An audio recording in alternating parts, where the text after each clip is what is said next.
세입자가 차임을 연체할 때 남은 보증금이 충분하다라고 하면은 에이 그냥 임차인하고 싸우느니 그냥 보증금에 삭감하자라고 하면서 별 문제를 제기하지 않고 넘어갈 수도 있는데, 만약 그런 경우가 아니다라고 한다면은 임대인은 피해를 보게 되겠죠. 그렇다면 이런 경우에 현명한 대처 방법 어떤 것들이 있을까요? 안녕하세요. 부동산 임대차를 전문으로 연구하는 최석호 변호사입니다. 그 부동산 관련 뉴스를 보다 보면은 세입자가 월세를 연체하고 뭐 장소를 탔다 이런 얘기를 많이 보시는 경우가 있을 것 같아요. 근데 이럴 때 임대인들은 경제적인 손실을 굉장히 많이 보게 되거든요. 그렇다면은 그 연체로 인한 손해를 줄이기 위해서 어떻게 해야 할까요? 우선 그 임차인한테 계약 위반을 했다, 즉 연체를 했다라는 내용을 전달하는 내용 증명을 보내면서 임대차 계약을 해지하는 방법이 있을 것 같습니다. 상가의 경우에는 3회 이상, 그리고 주택은 2회 이상 월세를 연체했을 때 임대인은 그 임대차 계약을 해지할 수 있고요. 근데 이제 내용 증명 같은 걸 보낸다고 물론 법적 효력이 바로 발생한다 이런 건 아니에요. 근데 이제 나중에 임대인이 임차인한테 몇 년 몇 월 며칠에 연체를 이유로 계약을 해지했다라고 증명할 수 있는 서류로 활용할 수 있기 때문에 나중에 명도소송을 하게 되더라도 유용한 증거로 사용할 수 있을 거라고 생각이 됩니다.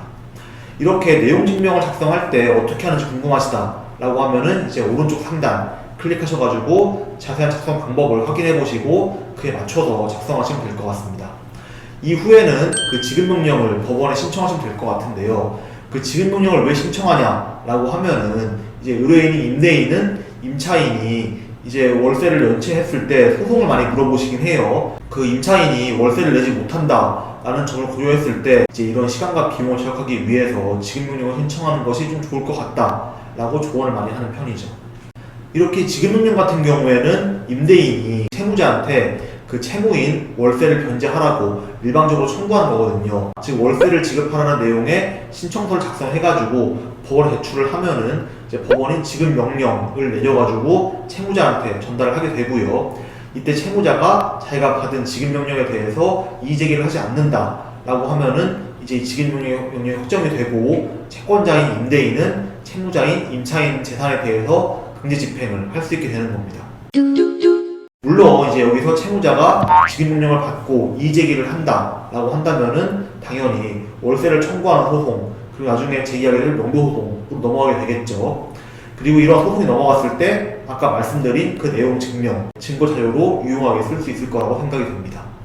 그러니까 여기서 중요한 거는 특히 명도소송할 때 중요한 점인데요. 그 명도소송을 하기 전에 먼저 그 자기가 소유한 주택에 대해서 임차인을 상대로 정유전 금지 가처분을 미리 진행하셔야 한다라는 점입니다. 왜냐하면은 명도소송을 진행하는 중에 임차인, 즉 점유자가 소송 중인 부동산을 제3자에게 이전하게 된다고 하면은 기존 점유자인 임차인을 상대로 명도소송을 승소하더라도 그 제3자를 상대로는 집행을 할 수 없거든요. 그렇기 때문에 이러한 사태를 방지하기 위해서 임차인이 제3자에게 내 부동산, 집을 넘겨주지 않도록 우선 정유전 금지 가처분 신청을 진행하고, 그렇게 해야만 나중에 명도소송을 이기더라도 그 집행이 가능해질 거라고 보시면 되겠습니다. 이런 정유전 금지 가처분에 관한 영상도 제 오른쪽 상단에 떠 있기 때문에 한번 보시면은 더 많은 정보를 얻어가실 수 있을 것 같습니다.